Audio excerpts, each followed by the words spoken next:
자, 여러분 교재에 거기 118페이지 보겠습니다. 넬슨의 소매 입지 이론.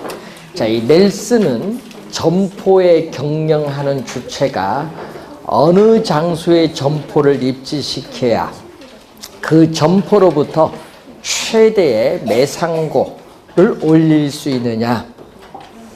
점포 입지 원칙 8가지를 제시합니다. 그 8가지 중에서 넬슨은 거기에 양립성이라고 6번째 나온 이 양립성을 강조하는데, 서로 보완 관계에 있는 상품을 판매하는 인접 점포들 간의 고객을 서로 주고받으면서 매출액을 올리는 형상을 말합니다. 그래서 양립성을 강조하는데, 우리 요즘 건물에 보면 병원이 많이 있죠. 그 병원, 그 건물에 꼭 보면 약국이 있어요. 그게 양립성이에요. 서로 고객을 주고받으면서 매출액을 올리려는 형상입니다. 자, 크리스탈러의 이론을 한번 보겠습니다. 자, 이 1933년에 나타난 이론이죠. 그래서 독일의 남부 도시를 대상으로 나타난 이 서비스업에 대한 입지 이론으로 나타난 거죠. 그래서 이 크리스탈러의 중심지 이론입니다. 자, 이 크리스탈러는 이 수요자가 어느 지역까지 분포되느냐, 이 수요자가 분포되는 지역을 분석을 해요. 어느 지역까지 분포되느냐. 그래서 넓은 의미에서 분석하는 거시적 측면. 거시는 넓은 의미, 좁은 의미 하면 미시. 거시, 미시라고 하거든요. 거시적 측면에서 분석을 하고, 또 크리스탈러 이론은요, 중심지가 형성되는 과정이에요. 이 중심지가 형성되는 이 과정에 우리는 초점을 두는 거예요. 아까 네일리는 뭐에 초점을 두었죠? 중심지 간의 상호작용에 초점을 두었다면, 이건 중심지가 형성되는 과정에 초점을 둡니다. 그래서 이 크리스탈러 이론은 이 재화의 도달 거리. 자, 이 재화의 도달 거리와 최소 요구치에 있어서의 이 관계를 설명한 이론이다. 이 재화의 도달 거리와 최소 요구치의 관계를 설명하는데, 자, 먼저 중심지 개념이 나오죠. 개념들을 잘 보셔야 됩니다. 중심지는 재화나 서비스를 생산해서 고객이 존재하는 배후지에 공급할 수 있는 중심 기능을 가진 중심 지역 또는 중심 장소를 우리는 중심지죠. 그럼 여기 중심지입니다. 그럼 이 중심지인데, 이 중심지에서 우리는 재화나 서비스를 고객이 존재하는 지역, 어디까지 공급할 수 있냐. 이 공급할 수 있는 이 가장 먼 거리에 있는 권역, 이 권역이죠. 그래서 이 중심지에 있는 중심지 활동이 제공되는 공간적인 한계인데, 어느 기능, 이 중심지로부터 어느 기능에 대한 수요가 0이 되는 지점까지의 거리를 재화의 도달 거리다. 요 점을 넘어가면 수요가 마이너스니까 공급 안 하거든요. 어디까지 공급한다? 0이 될 때까지. 그래서 여기까지 공급을 하는데, 이것을 우리는 재화의 도달 거리 범위를 얘기해요. 자, 그러면은 요 중심지에 있는 이 점포가 망하지 않고 생존하기 위해서는 최소 매출액이 어느 정도 되느냐. 그러면 여러분, 커피 전문점은 하루에 커피를 몇 잔 팔아야 최소 망하지 않겠느냐. 통닭집은 최소 몇 마리 팔아야 되냐, 이런 거. 그래서 이 중심지에 있는 점포들이 우리 생존하기 위해서 필요한 최소한의 고객 수 또는 수요의 수준을 나타내는 이 범위를 우리 뭐라고 하느냐? 최소 요구치의 범위다. 자, 최소 요구치의 범위를 얘기해요. 여기서까지 찾아오면 망하지는 않겠다 얘기죠. 그럼 중심지가 성립을 하기 위해서는 크리스탈로는 중심지가 성립하기 위한 조건으로서는 이 재화의 도달 거리 최소 요구치에서 그림에서처럼 최소 요구치 범위가 재화의 도달 거리 범위보다 안에 존재했을 때 우리는 중심지가 성립을 한다는 내용입니다. 그래서 크리스탈로는 이 중심성의 상대적 크기에 따라 중심지를 크게 세 가지로 구분하죠. 고차원 중심지, 중차원 중심지, 저차원 중심지인데, 자, 이 고차원 중심지, 예를 들어서 백화점 보면요, 이 중심지에 있는 기능이 먼 지역에까지 영향을 미치는 것을 고차원 중심지입니다. 그럼 백화점이나 할인점 고객이 원거리에서 찾아오죠. 고차원 중심지예요. 자, 그러면은, 자, 롯데백화점 간격 멀죠. 그래서 여러분, 고차원 중심지와 고차원 중심지 간의 간격은 멀고, 또 고차원 중심지일수록 매장 면적 크죠. 중심의 규모도 크고 다양한 중심의 기능도 가지고 있어요. 근데 저차원 중심지는 중심지 기능이 가까운 지역에만 영향을 미치는 건데 대표적으로 편의점. 자, 여러분 CU 간의 간격 가깝죠? 저차원 중심지와 저차원 중심지 간의 간격은 가깝고 규모도 작아요. 자, 그리고 이 고차원 중심지에 가까이 가면 갈수록 저차원 중심지는 이렇게 상당히 많이 있다가 가까이 갈수록 점점 줄어들어요. 경쟁이 약화되잖아요. 그래서 저차원 중심지의 수는 고차원 중심지에 가까이 가면 갈수록 그 분포도 수는 줄어들기 때문에 이런 무슨 형태? 피라밋 형태를 띠게 돼요. 자, 그리고 중차원 중심지는 학교를 보면 되는데, 여러분 학교에 생각하면 학군이 있죠. 일정한 지역의 공간에 학군에서 오잖아요. 그래서 이건 일반적으로 중차원 중심지라 이렇게 보시면 돼요. 자, 그러면은 중심성의 상대적 크기에 따라 중심지를 이렇게 크게 세 가지로 보는데, 이때 이 중심지가 하나일 때는 어떻게 돼요? 단일 중심지. 그럼 중심지가 하나일 때는 상권의 형태는, 자, 중심지가 하나일 때는 상권의 형태는 우리가 원형의 형태를 띠게 돼요.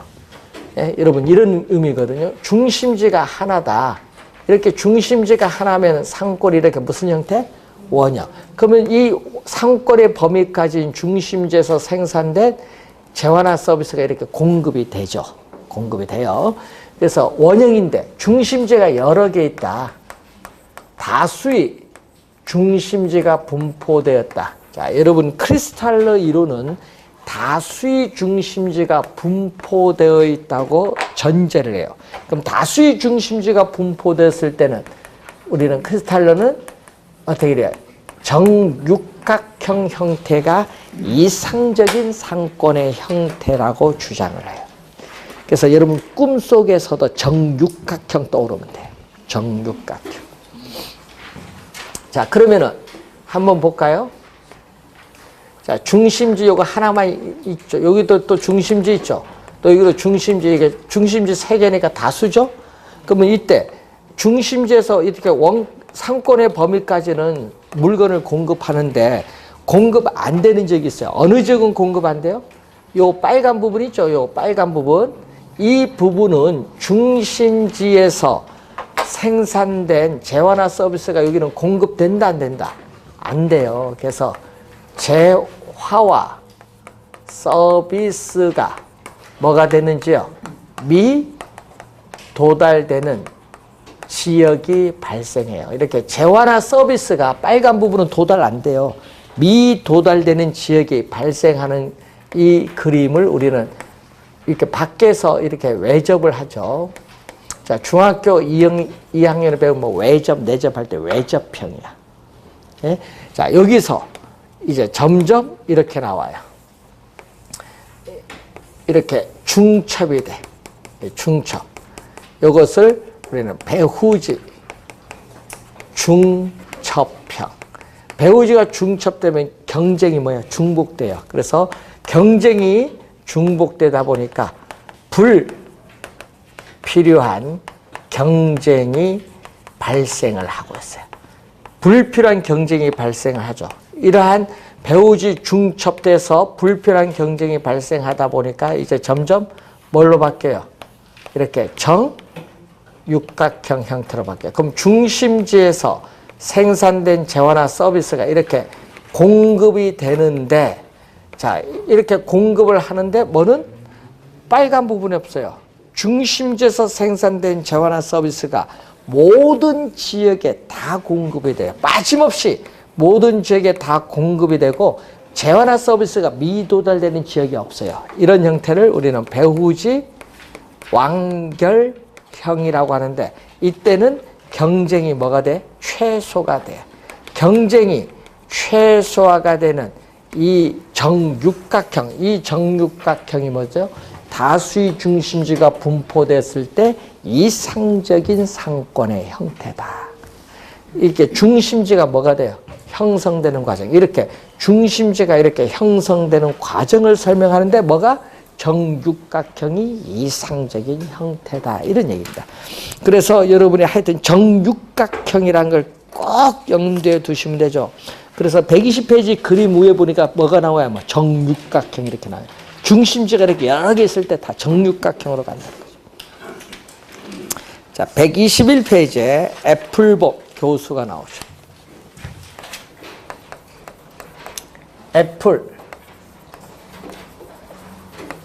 자, 애플봄 교수의 CST, C는 커스터머, 소비자라고 하고, 스파팅은 분포, 테크닉은 기법, 소비자 분포 기법을 다른 말로 고객 출발지 조사 기법이라고 해요. 자, 소비자 분포 기법을 다른 용어로 고객 출발지 조사 기법인데, 이 애플봄 교수는 지리적 상권의 범위를 실무적으로 획정하기 위한 기법을 말합니다. 자, 현재 이미 영업 중에 있는 영업 판매 시설이 있어요. 자, 여러분 이마트가 있어요. 그럼 이마트에 물건을 사기 위해서 고객이 찾아옵니다. 자, 그래서 고객이 많이 찾아오는데 이것을 표본으로 추출해서 인터뷰를 통해서 어디에서 오는지 지도상에 뭐 한다? 표시를 함으로써 상권의 범위를 확정을 해요. 그래서 상권의 범위를 확정할 수 있고, 또 와서 물건을 사서 카드 끊다 보면 이제 분석을 하면은 어떤 물건을 많이 사느냐, 또 한 달에 몇 번 오느냐, 우리 점포에 어느 정도 기하냐, 이게 다 나와요. 고객 특성이 파악이 돼요. 예? 그리고 빅데이터 분석을 하잖아요. 그래서 특성도 파악하고 또 광고, 판매 촉진 전략 수립에 또 기여를 할 수 있어요. 그럼 많이 팔리는 제품은 어느 제품 배열을 어떻게 하느냐, 예? 제품 배열 많이 팔린 것으로 앞에 나와야죠. 그럼 배열을 어떻게 할 거냐, 예? 판매 촉진 전략 수립에 기여할 수도 있고, 또 경쟁, 점포와의 경쟁의 정도가 어느 정도인지 알 수 있고, 또 점포를 확장할 수 있는 계획에 또 유용하게 활용할 수 있는 게 바로 CST다. CST. 애플봄 교수의 우리는 실무적으로 많이 활용하는 방법입니다. 자, 123페이지에 자, 알프레드 베버. 자, 공업 입지론인데, 이 베버는 또 최초 이론입니다. 1909년 공업 입지의 관하이라는 저서를 통해서 베버는 공업 입지에 영향을 미치는 요인을 크게 세 가지로 보죠. 이 수송비, 그리고 인건비. 인건비를 뭐 노동비 또는 임금이죠. 노동비는 임금. 또 집적에 따르는 이 또는 집적력. 집적은 한 장소의 공업이 집중되는 현상. 이 세 가지를 대표적인 요인으로 보는데, 이 베버는 이 세 가지 요인 중에서 1909년 이 당시에는 뭐가 돼? 독일에는 주요 운송수단이 우마차다 보니까 이 수송비를 뭐 한다? 수송비를 가장 중시 여겼다. 수송비를 가장 중시 여겼고요. 그래서 배번은 수송비를 직접 규정한 게 아니야. 직접 규정한 것이 아니라 수송비는 원료와 제품의 무게, 원료와 제품이 수송되는 거리에서 결정된다고 주장을 합니다. 그리고 또 요 두 가지, 이 인건비나 집적 이익과 같은 다른 생산 조건은 변화가 없다. 자, 다른 생산 조건들은 일정 불변, 변화가 없다. 자, 여러분, 요게 변화가 없으면 어떻게 해요? 두 개가 변화가 없으면 뭐에 영향받아요? 수송비에 영향받죠. 두 개가 일정 불변, 변화가 없으면 수송비인데 최소의 뭐? 수송비. 최소의 수송비가 드는 지점. 예? 그래서 이 최소의 수송비가 드는 지점에 공업이 입지를 해야 된다고 주장한 학자가 베버다. 그래서 베버는 말 그대로 뭐죠? 베버의 공업 입지 이론을 그래서 무슨 이론이라고 하죠? 최소 비용 이론이라고 해요. 베버의 공업 입지 이론이 최소 비용 이론인데 비용이 뭐가 되는 지점? 비용이 최소가 되는 지점에 공업이 입지하라. 베버의 공업 입지 이론은 일명 최소 비용 이론이에요. 그래서 베버는 베버의 입지 이론을 입지 삼각형으로 표현하는데, 자, 이렇게 삼각형이 나와요. 자, 베버는 삼각형으로 표현해서 원료 산지는 두 개만 있다고 가정해. M1 원재료가 있는 장소, M2 원재료가 있는 장소. 이렇게 원료 산지는 두 개만 있다고 가정하고 시장은 이렇게 하나만 있다. 시장은 한 곳만 존재한다고 가정하고 또 공장은 항상 삼각형 내부에 공장이 존재한다. 공장은 이렇게 삼각형 내부에 존재한다고 가정을 해요. 그럼 M1 원재료가 공장까지 운송되는 거리를 A km, 또 M2 원재료가 공장까지 운송되는 거리를 B km, 공장에서 생산된 제품이 시장까지 운송되는 거리를 C km, 또 시장에서 생산된 제품의 무게를 우리는 Z라 보고 M1 원재료의 무게를 X, M2 원재료의 무게를 Y로 봅니다. 자, 이때 아까 수송비는 원료와 제품의 무게, 원료와 제품이 수송되는 거리에서 결정되니까 그러면 M1 원재료가 원료 산지 M1 원재료가 있는 이 곳에서 공장까지 운송되는 비용은 이 거리에 뭐를 M1 원재료 무게를 곱해주면 돼. A와 X 두 개를 곱해주면은 M1 원재료가 공장까지 운송되는 비용이에요. 또 이 B에다가 뭐를 곱해주면 또 Y를 곱해주면은 M2 원재료가 공장까지 운송되는 비용이에요. 그럼 이 두 개를 더해주면은 M1, M2 두 원재료가 공장까지 운송되는데 드는 수송비가 돼요. 그럼 또 공장에서 생산된 제품이 시장까지 운송되는 비용은 또 거리에 또 뭐를 곱해주면 돼? 제품의 무게를 곱해주면 이 CZ는 제품이 공장에서 생산된 제품이 시장까지 운송되는 비용. 이 두 가지를 다 더해줘야 돼요. 이 두 가지를 다 더해준 뭐가 총 수송비가 뭐가 되는 지점? 최소가 되는 지점에 공업이 입지해야 된다고 주장한 학자가 누구다? 베버. 뭐가 변화가 없을 때? 요 두 개가 변화가 없을 때. 변화를 하면 어떻게 돼요? 달라지겠죠? 자, 그래서 여러분이 이제 관련해서 만약에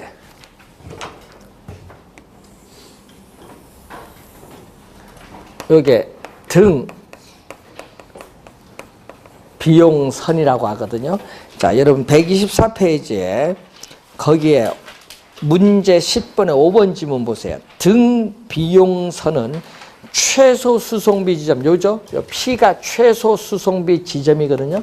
이 최소 수송비 지점으로부터 기업이 입지를 바꿀 경우에 이에 따르는 추가적인 추가적인 수송비 부담액이 같은 우리가 동일한 지점을 연결한 곡선을 뭐라고 한다? 등비용. 같을 등자거든요. 비용이 같은 점들을 연결했다. 그럼 이게 10원이다. 그럼 여기까지는 10원이 하는데, 여러분 기업이 요게 K다. K 하면 안 되고, 요게 뭘 할까요? H다. 그러면은 P에서 H로 기업이 입지를 바꾼다. 그러면 뭐다? 여기까지는 10원인데 더 뭐네요? 그럼 추가적인 수송비 부담액이 발생하죠. 그 부담액과 또 이 점에서 노동비 전략액 비교를 해야 돼요. 근데 수송비 추가 부담액이 더 크면 어떻게 돼요? 이쪽으로 안 가. 계속 여기 있는 거예요. 근데 추가적인 수송비 부담액보다 노동비 전략이 더 크다. 그러면 여기서 이쪽으로 이전해야 돼. 그런 걸 판단하는 거거든요. 입지를 바꿀 경우에. 근데 지금 요 둘 다 변화가 없다고 가정했을 때 요게 최소인데, 만약에 노동비가 변하면 달라지겠죠. 노동비 변하면 입지를 옮겨갈 수도 있을 거 아니에요. 그래서 처음에는 뭐다? 처음에는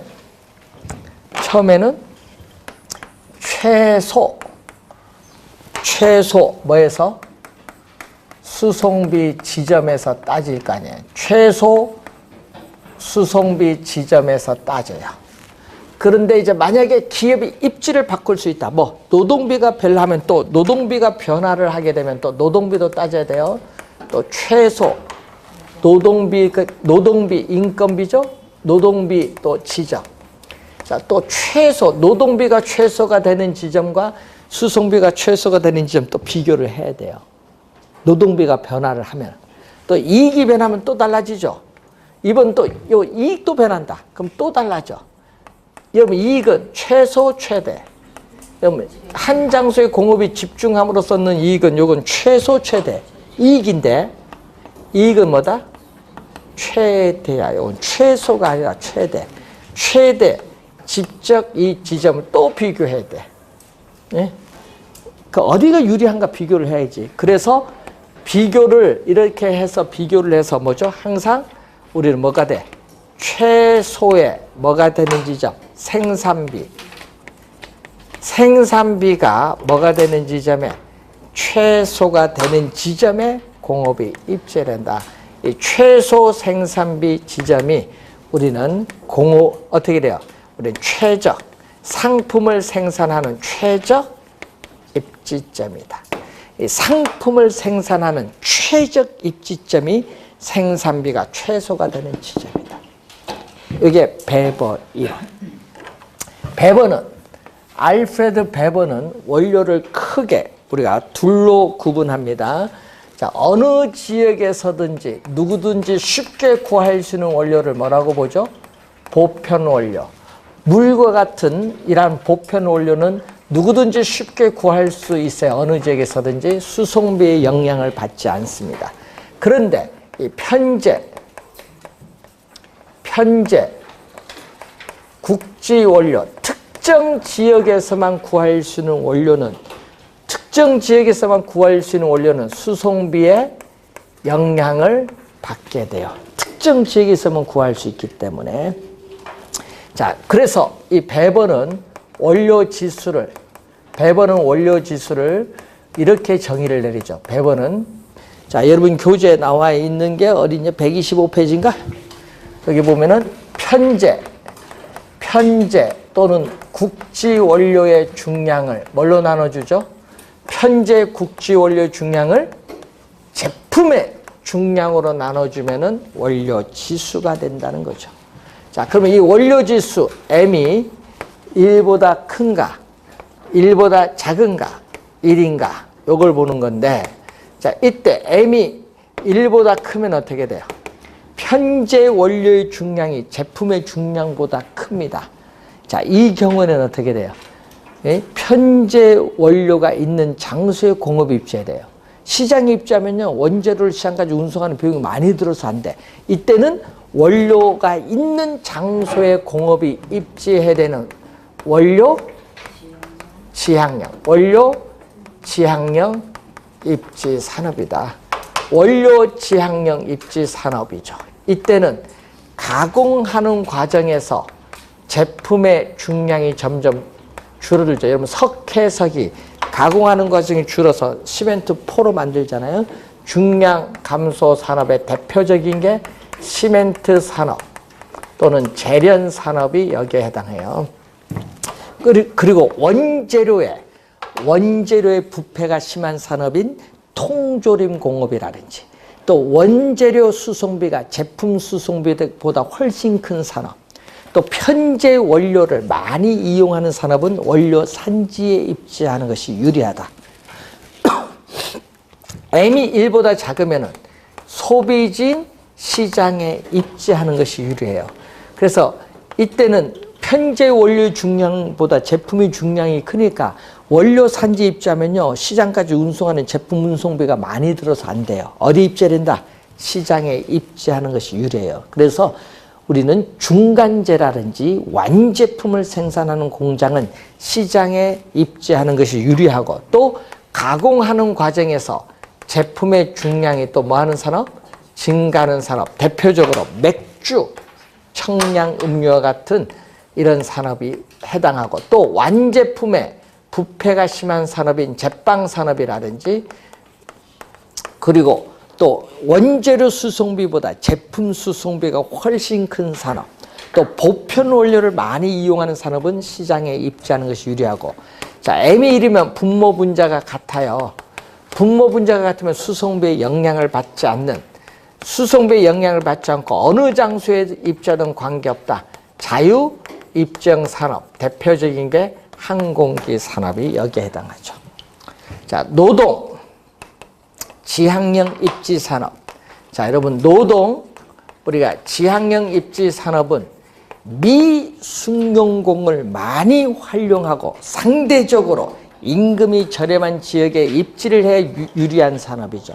섬유, 의류, 신발을 얘기하고, 집적은 한 장소에 공업이 집중되는 형상인데, 여러분 수송비의 비중은 적게 들고 기술의 연관성이 높은 계열화된 산업인데, 집적하면서 원료를 공동 구매, 정보를 공동 이용, 생산된 제품을 공동으로 수송, 배송을 하기 때문에 생산비가 대폭 절감되기 때문에 유리하다는 얘기죠. 대표적으로 뭐가 있어요? 벨기에 엔트워프에 화학 공장이 다 모여 있고, 또 자동차 대표적인 직접 산업이죠. 자, 노동 이 직접, 또 하나가 우리 보면 중간 지점 지향형 산업인데 이 얘기죠. 자, 여러분이 중동에서 유조선 배를 통해서 울산까지 석유를 가져와서 울산에서 탱크로리 자동차를 가지고 전국에 수송한다. 이렇게 울산이 바로 뭐죠? 배에서 자동차 수송수단이 바뀌는 지점. 자, 이렇게 수송수단이 바뀌는 지점을 전문용어로 뭐라고 한다? 적환 지점 또는 이적 지점이에요. 이 수송수단이 바뀌는 지점을 적환 지점, 이적 지점인데, 이렇게 수송수단이 바뀌는 이 지점에 공업이 입지해야 수송비를 또 대폭 절감시키기 때문에 유리하다. 이것을 뭐라고 하죠? 중간 지점 지향형 산업 또는 뭐라고 해요? 우리는 이적 지점 지향형 산업이라고 해요. 자, 여러분 정통적인 입지 요인의 구애를 받지 않아요. 20세기처럼 정통적인 입지 요인의 구애를 받지 않고 양질의 어떻게 또 고급 두뇌를 갖춘 노동력을 확보해서 대도시 내에 입지하죠. 그래서 21세기는 굴뚝 없는 산업이 무슨 산업? 탈적, 풋, 니스. 팔에서 떨어진다, 니스. 탈족 산업이야, 이것은. 대표적인 뭐죠? IT 산업, 이런 게 대표적이죠. 탈족 산업이라.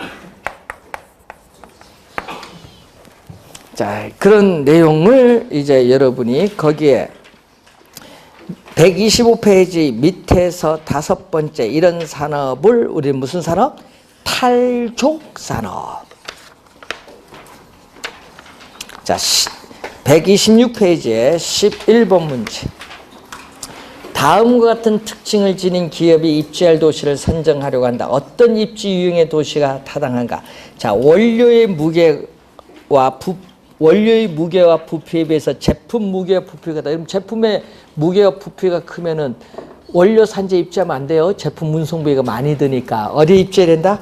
시장에 입지해야 되죠. 시장 지향령입니다. 자, 그리고 기술의 연관성이 높고 기술, 정보, 시설, 원료 등의 공동 이용을 통해서 비용 절감 효과를 얻을 수 있는 산업. 이건 한 장소에 공업이 집중되는 직접 지향령 입지 산업. 그래서 정답은 2번이 정답. 자, 입지 개수. 입지 개수, 입지상 LQ죠. 자, LQ는 어떤 지역의 특정 산업이 전국의 동일 산업에 비해서 어느 정도 특화, 전문화되는 걸 측정하는 지표인데 시험 문제 나올 때는요, 표가 주어져요. 표 주어지고 계산하는 문제가 원래 출제 예상이 되는데 잘 공부를 또 해두셔야 될 부분. 표를 이용한 계산 문제죠. 전국 분모는 특정의 지역입니다. 자, 계산하려면 이 수식을 꼭 기억을 해둬야 됩니다. 전국 전체 산업의 고용자 수에 대해서 전국의 특정 아이산업, 뭐 섬유산업, 제조업, 자동차 산업, 부동산업 뭐 여러 가지인데 뭐 고용자 수에 대해서 자, Z지역 전체 산업의 고용자 수에 대해서 Z지역 I산업의 고용자 수가 차지하는 비율이거든요. 그래서 여러분 이 Z 우리가 지역에서 특정의 I산업인데 자, 이 I산업을 우리가 어떤 산업이냐 LQ가 값을 계산을 좀 해야 되는데 자, LQ가 1보다 크면은 Z지역 전체 산업 고용자 수에서 I산업 고용자 수가 차지하는 비율이 전국보다 뭐 커요. 이때는 Z지역 I산업에서 생산해서 소비, 판매하고 남은 나머지를 Z지역 경계, 이 Z지역 경계 바깥으로 뭐한다? 수출하는 그 지역의 뭐다? 기반. 수출하면 그 Z지역 밖에서 안으로 화폐가 유입이 되죠. 수출했으니까 그것을 우리는 의미하죠. LQ가 1보다 작으면은 Z지역 전체 산업 고용자 수에서 I산업 고용자 수가 차지하는 비율이 전국보다 작아요. 이때는 Z지역 내에서 I산업이 생산, 소비, 판매를 하고 수출을 못해요. 수출을 못하는 이때는 비기반 부문의 산업. LQ가 이럴 때는 분모 분자가 같으니까 전국 평균 수준으로 생산해서 자급자족의 상태에 있다. 계산해서 이걸 판단을 좀 해야 되는 부분이 되겠습니다. 자, 문제 여러분은 5번 문제 한번 봅니다.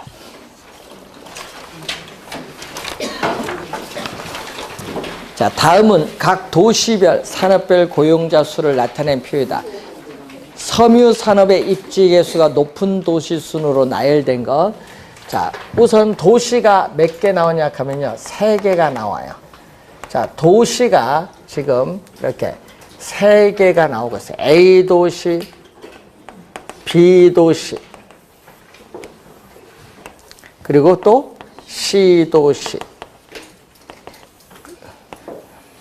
뭐 간단하게 하는 건 출제 요즘 안 해요. 좀 약간 계산 여러 개 하는 걸 내지. 자, 그러면 한번 볼까요?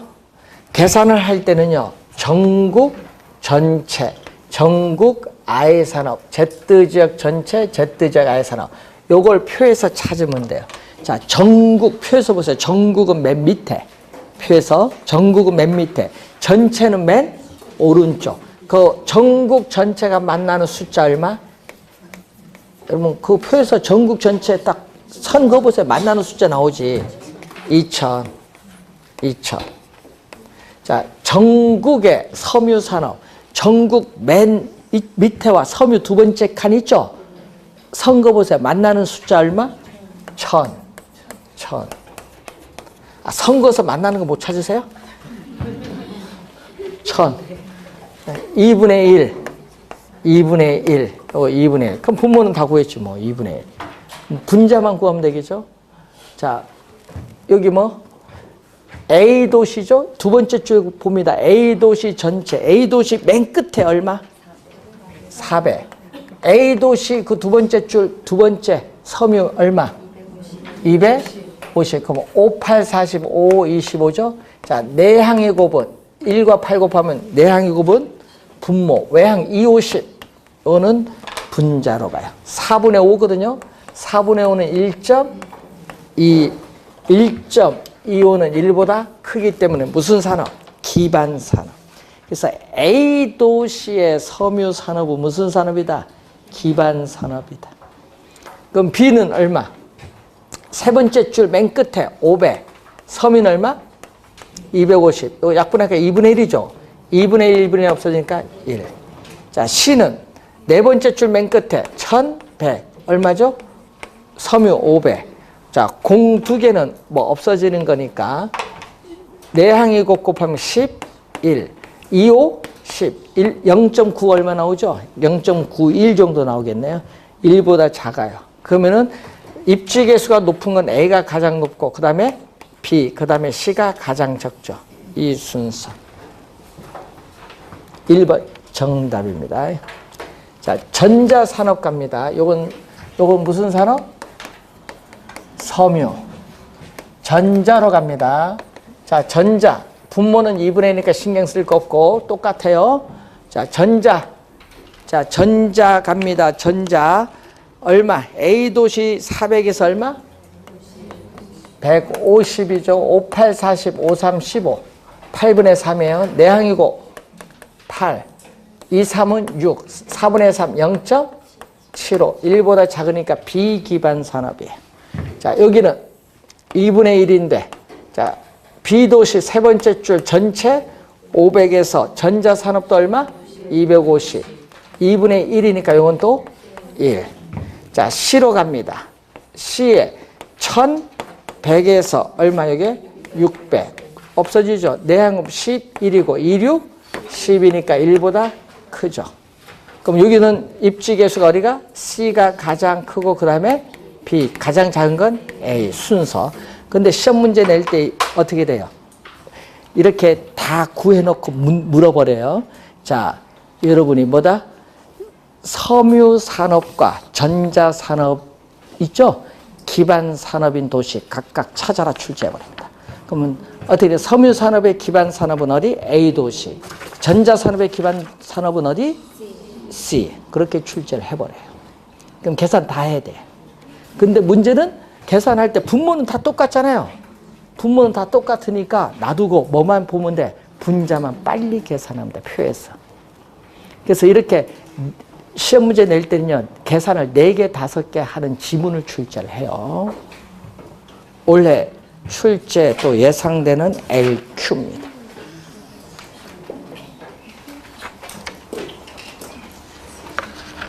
자, 5번까지 풀었고요. 우리가 128페이지의 도시 내부 구조 이론은 다음 주에 강의를 진행하도록 하겠습니다.